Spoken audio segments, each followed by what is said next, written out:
Winter is nearly here, and it's a perfect time to build that strong aerobic base that will set you up for a huge year of running next year. Because if every long run looked the same, you're leaving fitness on the table. In this video, I'm breaking down 6 different long run workouts that you can do this winter to level up your training. So let's get straight into this. Now, all these 6 long run types have one thing in common. They all aim to develop your lower end zones, make you stronger aerobically as a runner. There might be a little bit of spice thrown in to a couple of them, but overall the goal here is to develop your aerobic engine, but more so from a practical perspective, bridge that gap so that when you do get into next year, ready to lock into your next big training block, you're not going to find it such a jump when you go from more slightly unstructured winter training to some more structured specific training. I also want to add that this is for the people that are stepping away from structured training through winter, maybe jumping into cross country, maybe just aiming to become a stronger runner so that when next January or February rolls around, they're in a great position ready to lock in. I did a video last week about 6 things that you guys must do this winter to become stronger runners,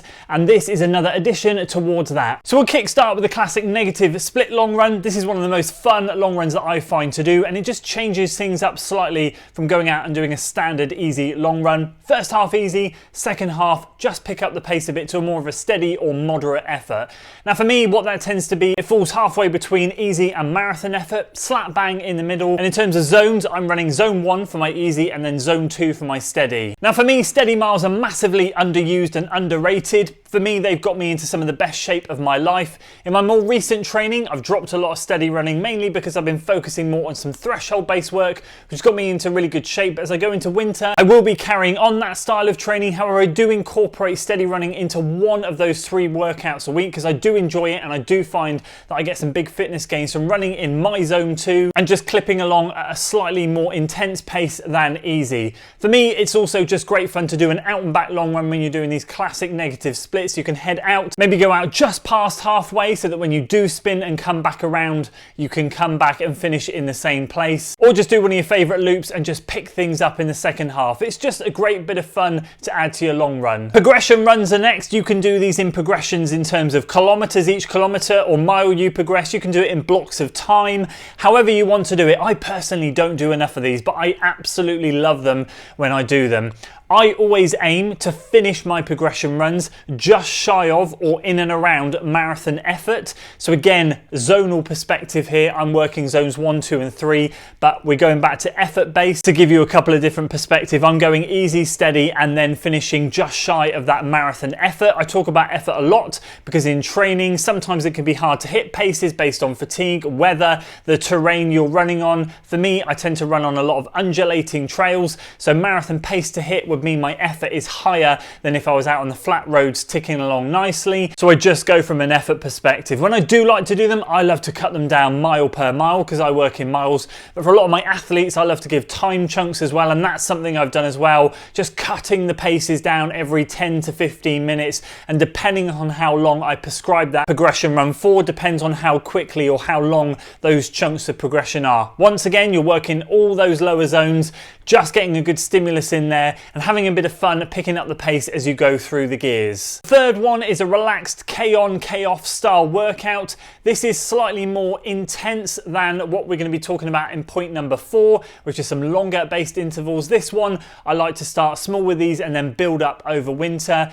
So from my effort perspective, I am looking for the K-ons to be slightly more than marathon effort or in and around marathon effort. So I'm just pushing, again, from a zonal perspective for me, into zone 3, but from an effort perspective, somewhere in between marathon and half marathon effort. I then float the K reps off, which again, from a zonal perspective is zone 2, or from an effort-based model is a moderate or steady jog. So I don't let myself fall back to an easy effort. I like to keep up a decent pace. And again, this is going to stop your heart rate fluctuating, the graph looking a bit more like this, and it's going to be a bit more of a steady curve, meaning that you're going to be working your endurance slightly more, holding a slightly higher heart rate on average for longer. It will do wonders for the endurance, and you can sandwich this either side of some easy miles before and after. And again, just injecting 3, 4, 5k worth of slightly quicker than marathon effort is absolutely perfect as you're in this base phase of training. The fourth long run style will be to carry on those type of intervals, but just extend them to, let's say, 2 or 3k reps, or even mile reps if you work in miles. In terms of effort for these, I'm aiming for those 2 or 3k reps or mile reps to be just shy of marathon effort. So let's say 95% of marathon effort. So you're close to it,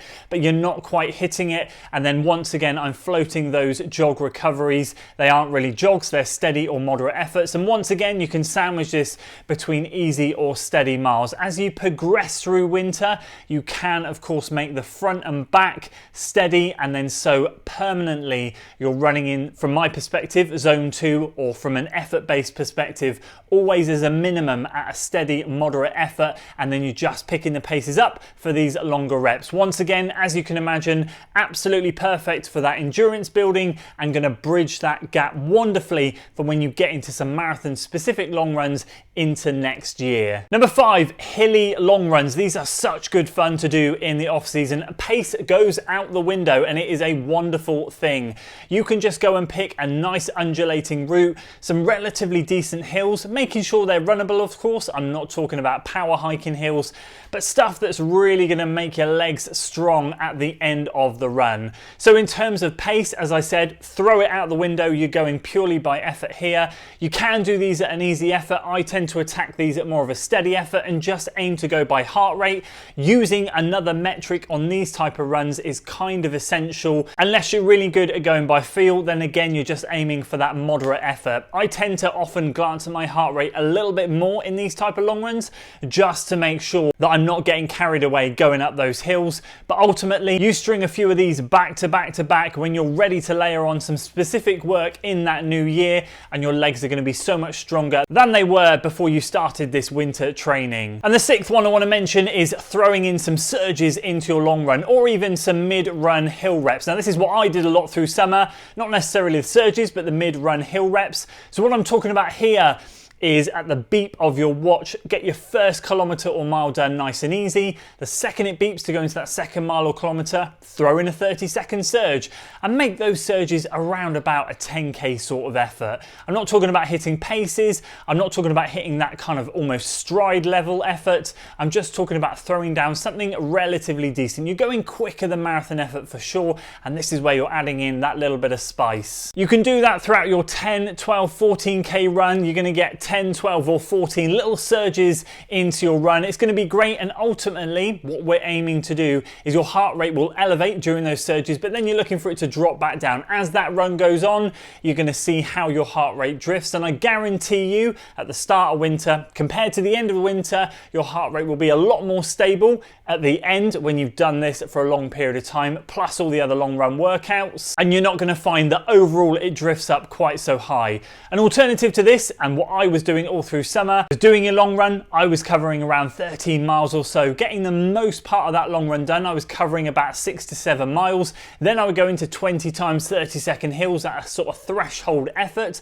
So again, a little bit spicier than marathon effort. I'm talking more near a 10k effort, and get those hills done, easy jog back down, and then wrap it up with another, or I was doing 3 miles or 10 to 20 minute cool down, nice and easy. So no steady stuff in here. You're keeping the overall run nice and easy, but in the middle of it, you're just throwing in a little bit of a hill session. Start with 10 of them, progress to 15, wrap it up at 20. Now, about that last one, where you are looking to throw in a few little extra surges that are a bit spicier, or some of those hill reps, for the most part, these are all targeting your zones 1, 2, and realistically 3. As I talked about in the previous video, we're not looking to hit any race-specific work over winter if we're not targeting anything. We're just looking to develop ourselves as a runner, as an all-round runner. And these long runs won't take too much out of you, especially if you keep the efforts true to what I'm saying. They're nice and controlled. You're not going to feel like they've taken too much out of you at the end. And once again, like everything, if you stack up one of these long runs week after week, along with your club sessions, or along with whatever your coach is giving you, or whatever plan you're doing, or whatever sessions that you're setting yourself, you throw in these along the way, you're going to feel so good when it comes to January next year. So I'm going to throw the question out to you guys. Are you in a similar position as myself, or plenty of other of you, where you've just run a marathon, about to run a marathon, or whatever your goal race distance is, and you're about to go into winter base training before locking in next year? If so, what is going to be your go-to long run workout over the winter? It'd be great to hear from you down in the comments below. Do you prefer to just tick along nice and easy, or do you like to inject a little bit of spice into your long runs? And if you do, if you've got any recommendations, do drop them down in the comments for others to have a look at and share your thoughts there. And if you enjoyed this one and want to know my other winter recommendations, I'll make sure I leave a link to the previous video up here so you can watch that one in full. Or if you want to see another long run video, I'll drop one down here for you to have a look at, and hopefully I'll see you guys over there.